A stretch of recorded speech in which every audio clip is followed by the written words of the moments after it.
akan terbukti. Tidak lama, pasti semua yang berbuat tidak baik akan kelihatan dan akan ketahuan. Dan kita, tadi saya katakan kita harus berani koreksi diri.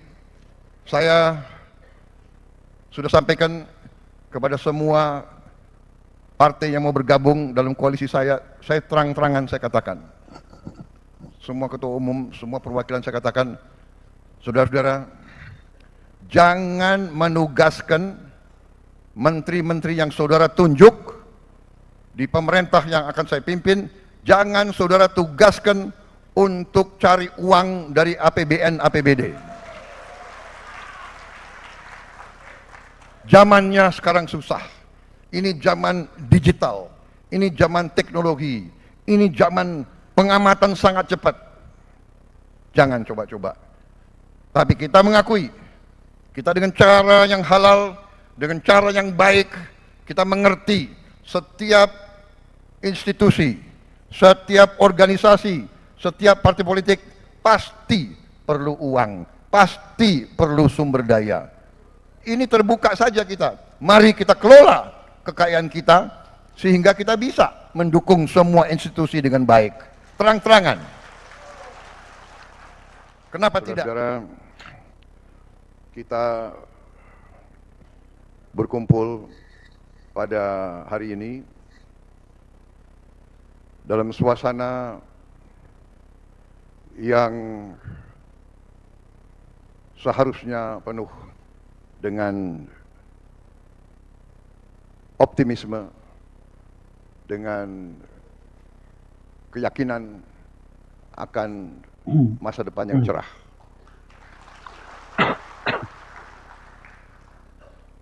Kita bangsa yang harusnya bersyukur. Kita diberi karunia oleh Yang Maha Kuasa, kekayaan yang berlimpah-limpah.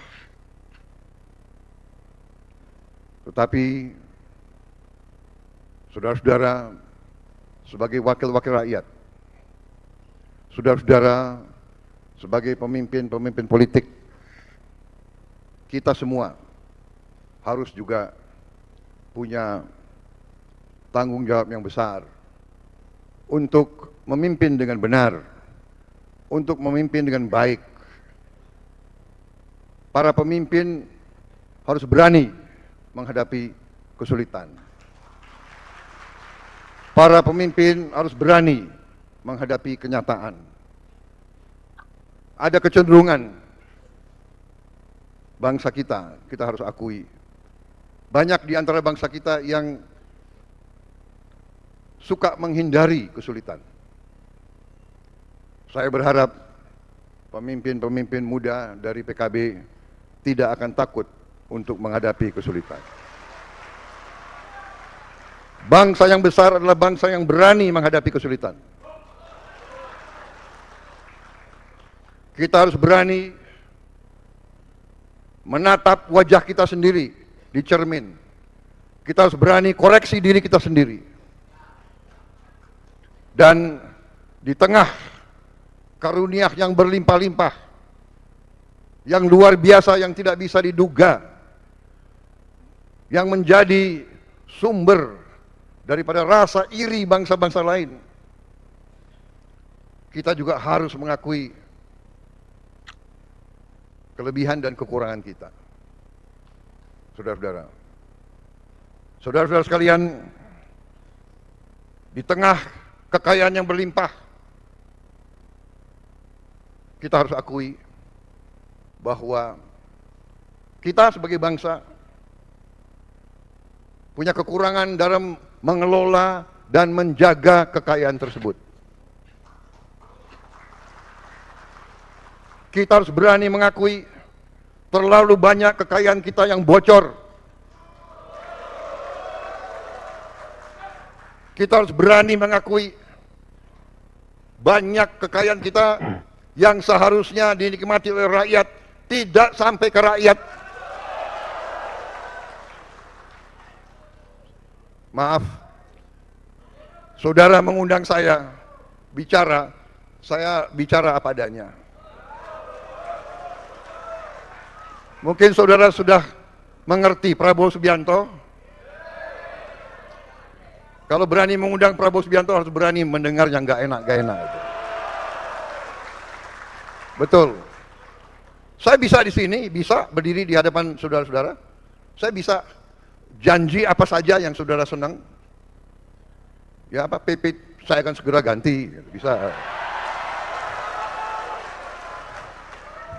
Benar kan? Langsung saudara sumringah kan?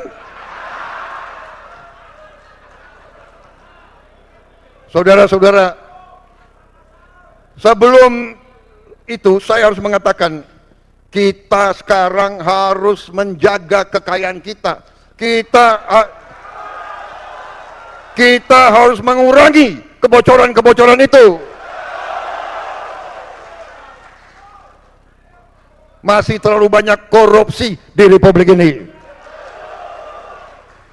Benar. Jadi saya benar-benar gembira hari ini diundang oleh saudara-saudara, karena itu yang saya inginkan. Saya ingin menghimpun seluruh kekuatan bangsa Indonesia untuk bersama-sama kita bersatu, kita kompak, kita akan mengolah, akan mengelola, akan menjaga kekayaan kita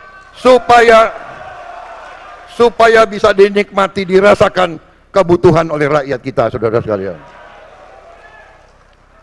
Saudara-saudara sekalian, masih terlalu banyak rakyat kita yang berada dalam keadaan miskin.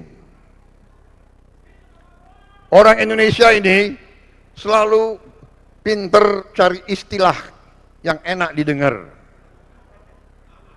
Dia bukan miskin, dia prasejahtera.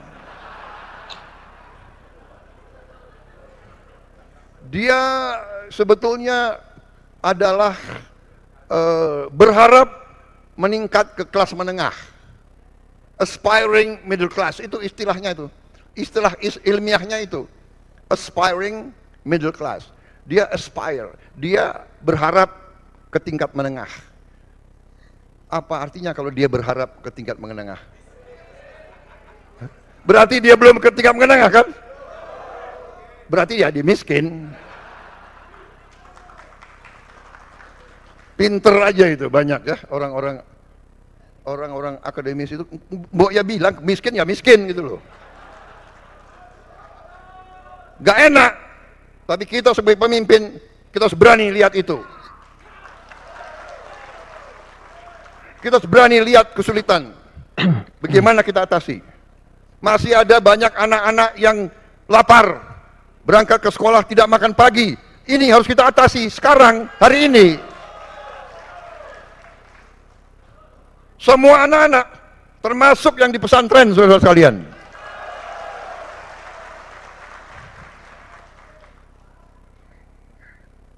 Jadi masalah makan ini bukan masalah untuk cari disenangi, untuk mencari popularitas, tidak. Ini masalah strategik.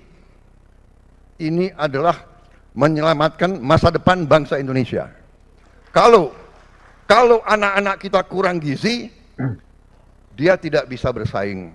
Jangankan bersaing di universitas, jangankan bersaing di tempat-tempat yang membutuhkan teknologi. Untuk menjadi petani saja mungkin dia tidak sanggup. Untuk menjadi buruh pelabuhan pun dia akan kalah dengan buruh-buruh dari negara lain karena badannya tidak kuat. Jadi masalah makan bergizi ini bagi saya ini adalah masalah strategik dan akan kita laksanakan. Rakyat kita sekarang sangat memerlukan pekerjaan. Untuk itu, hilirisasi semua kekayaan kita harus kita olah di Republik Indonesia. Dan saudara-saudara, ini adalah masalah manajemen. Kita ternyata kekayaan kita sangat besar dan dalam waktu dekat kita akan mengkonsolidasikan semua kekayaan kita.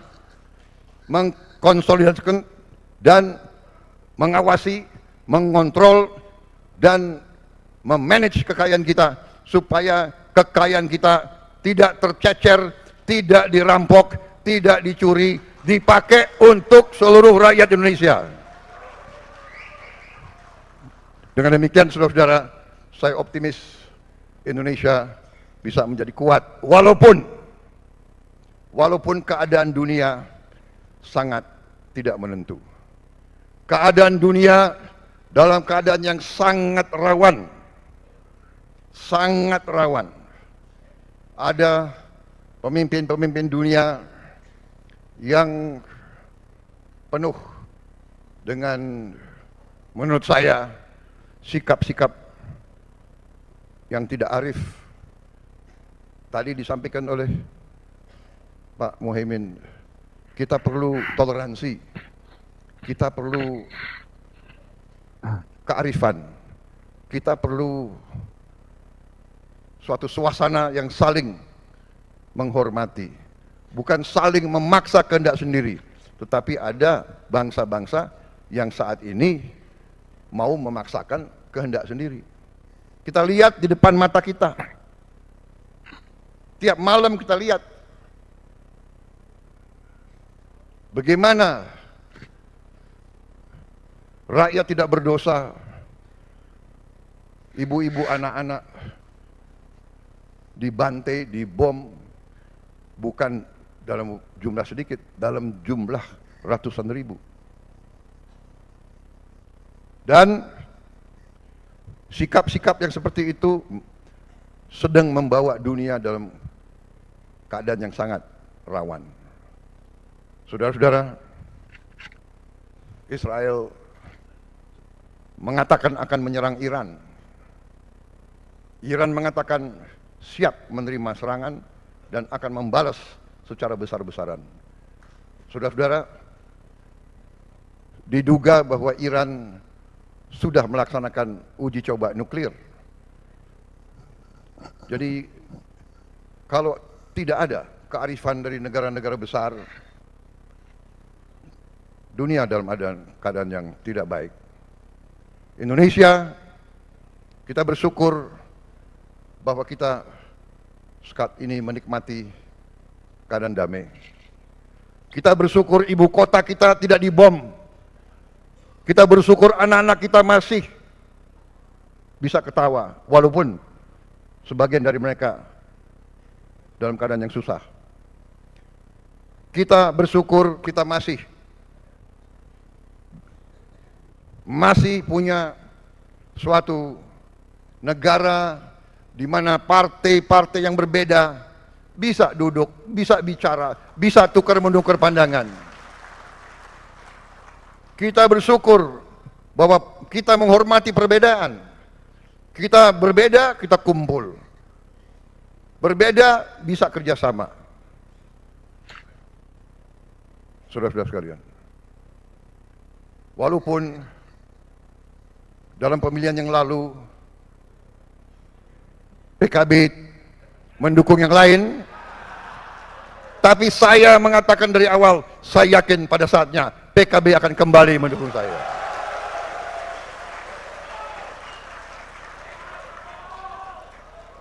Benar? Ya kan? Saya yakin bahwa PKB akan bersama saya membangun bangsa ini. Tidak ada masalah berbeda. Di pilkada ada kala kita bergabung, ada kala kita tidak bergabung, ya kan? Dengan koalisi Indonesia Maju yang lain, ada di mana kita bergabung, ada di mana kita bersaing. Kita sama Golkar bersaing di Banten, ya kan? Nggak ada masalah, ya kan?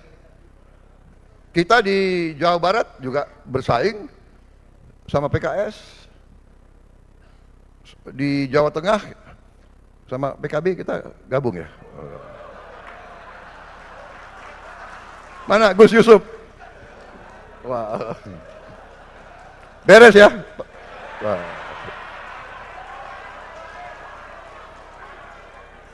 Tidak ada masalah, karena kita harus percaya bahwa semua partai di Indonesia semuanya adalah hatinya adalah bangsa Indonesia, hatinya adalah merah putih.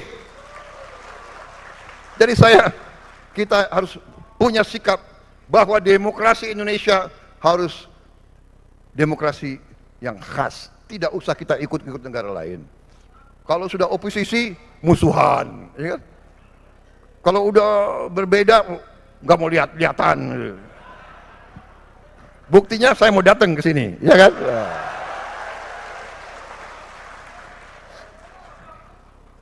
Jadi, saudara-saudara, saya tadi terima tamu resmi dari luar negeri, jadi saya pakai jas. Tahu-tahu ada acara ini, jadi saya ganti hanya dasinya. Karena NU ganti hijau.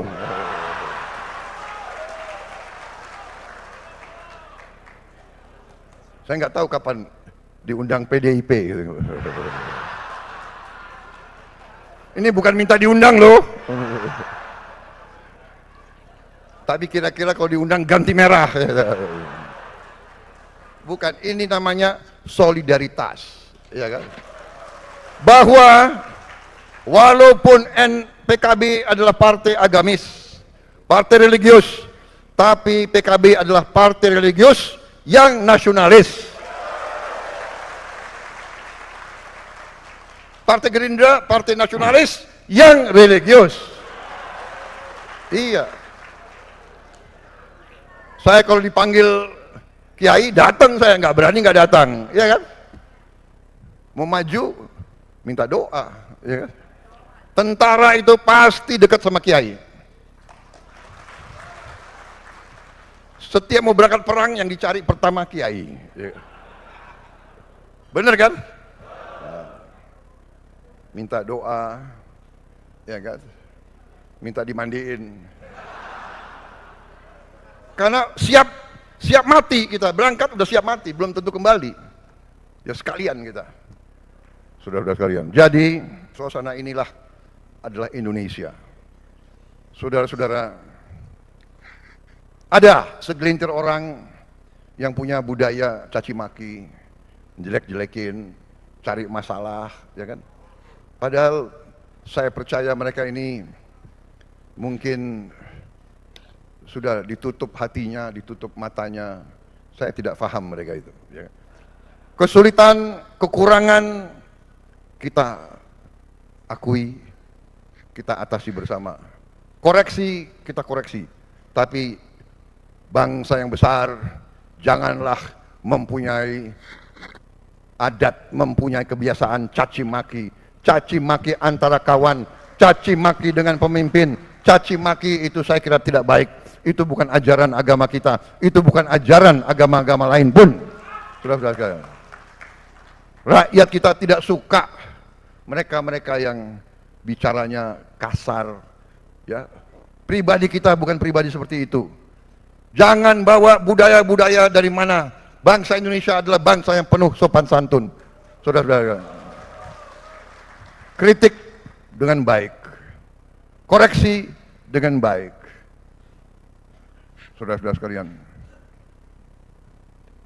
dan akan terbukti tidak lama, pasti semua yang berbuat tidak baik akan kelihatan dan akan ketahuan. Dan kita, tadi saya katakan, kita harus berani koreksi diri. Saya sudah sampaikan kepada semua partai yang mau bergabung dalam koalisi saya terang-terangan saya katakan. Semua ketua umum, semua perwakilan saya katakan, saudara-saudara, jangan menugaskan menteri-menteri yang saudara tunjuk di pemerintah yang akan saya pimpin, jangan saudara tugaskan untuk cari uang dari APBN APBD. Zamannya sekarang susah. Ini zaman digital, ini zaman teknologi, ini zaman pengamatan sangat cepat. Jangan coba-coba. Tapi kita mengakui, kita dengan cara yang halal, dengan cara yang baik, kita mengerti setiap institusi, setiap organisasi, setiap partai politik pasti perlu uang, pasti perlu sumber daya. Ini terbuka saja kita. Mari kita kelola kekayaan kita sehingga kita bisa mendukung semua institusi dengan baik. Terang-terangan. Kenapa tidak? Peluang ekonomi kita sangat besar. Kekayaan laut kita sangat besar. Pantai kita salah satu terbesar di dunia. 90.000 hektar lebih. Panjang pantai kita. Kita bisa buat budidaya ikan dan sebagainya. Saudara-saudara, tidak akan panjang lebar di sini saya bicara tentang komoditas dan kekayaan kita. Tapi cukup saya katakan, saya yakin dan percaya dengan manajemen yang baik, dengan kebersatuan kita, persatuan politik kita, kita bisa mengelola kekayaan kita dengan sebaik-baiknya. Kebocoran yang begitu besar harus kita hentikan. Uang inilah yang akan kita kelola untuk mendukung segala kebutuhan kita. Menaikkan gaji-gaji mereka yang perlu dinaikkan. Mendukung semua kebutuhan bangsa kita. Saudara-saudara sekalian, saya kira itu yang ingin saya sampaikan. Sekali lagi selamat PKB, selamat berjuang untuk bangsa, negara, dan agama. Saya selalu titip, mari kita membangun kerukunan. Mari kita bangun hal-hal yang baik. Saudara-saudara sekalian, saya sangat dukung tadi apa yang disampaikan Pak Muhaimin. Kita perlu toleransi. Toleransi ini butuh, sangat butuh, vital bagi bangsa kita. Saling menghormati. Silahkan kalau punya keyakinan, punya tradisi yang baik, kenapa harus dihalang-halangi? Kita hormati semua. Saling hormati. Inklusif. Jangan kita cari perbedaan. Mari kita cari titik-titik persamaan dan persatuan.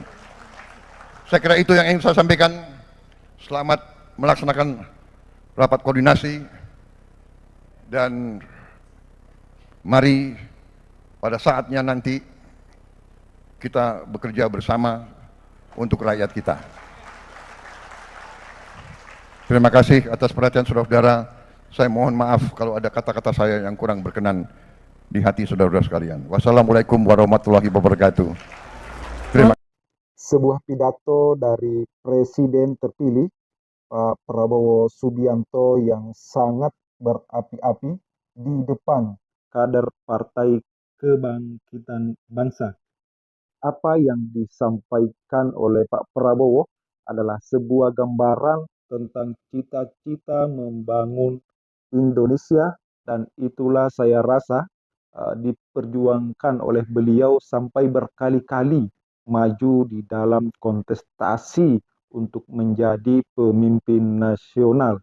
Dan di usia beliau yang ke-72, Allah takdirkan untuk dipilih oleh mayoritas rakyat Indonesia untuk menjadi Presiden Indonesia. Dan insya Allah 20 Oktober beliau akan dilantik untuk menjadi Presiden Indonesia. Apa yang disampaikan oleh Pak Prabowo di dalam pidatonya tadi tentu juga sebuah gambaran dan sekaligus kritikan secara terselubung kepada Presiden saat ini, Pak Jokowi, yang dalam penekanannya dan juga beberapa kali Pak Prabowo menyinggung di dalam pidatonya bahwa Indonesia ini mengalami kebocoran anggaran yang sangat luar biasa di berbagai sektor, sehingga dia mengingatkan kepada partai-partai yang ingin bergabung di dalam koalisi dan pemerintahan Pak Prabowo Jangan mendorong menteri yang akan mencari uang melalui APBN. Itu adalah prinsip Pak Prabowo yang memang ingin membersihkan Indonesia birokrasi instansi pemerintahan yang memang banyak sekali mengalami kebocoran melalui korupsi dan itu sudah terbukti selama ini.